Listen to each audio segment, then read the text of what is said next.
धान के कटा छटा मड़ा धुका कली मुझे जेहेतु कि धान के उसे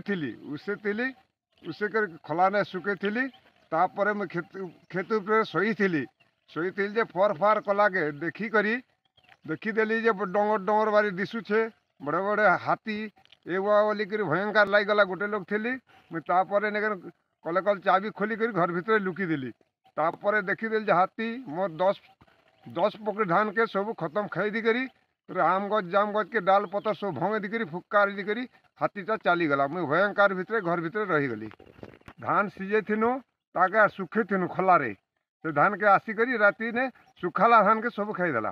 के मुझे से आपाती मोर परिवार समस्ते इचन मारिदेला हाथी आसिक मोर छुआ पुता लगन खावा के मो खुद गोद नहीं मुझे छोटिया किसानी है 10 पकेट के धान पे थी मुझे सरकार के अनुरोध करी मुझे जनाबाके जाऊँगी सरकार जनता करी भी जरूरी सुनबार अच्छे ना मोर परिवारटा मरीजा मचे नहीं। मोर ना देवारचंद सगरिया मो चार पानी मोर धान के आज हाथी खाई दी 40 पकेट धान होता सब खाई दी खराब कर दी सरकार के आम अभियोग कर क्षय क्षति जेनटा होचे आमके क्षय क्षति दे बोल आम सरकार के दाबी जनाम सरकार जदि आम दाबी नहीं शुणले आम परिवार ध्वंस हो आम एतकी धान चल काटिक रखी थी से खाईदेला आम परिवार आम के चलमु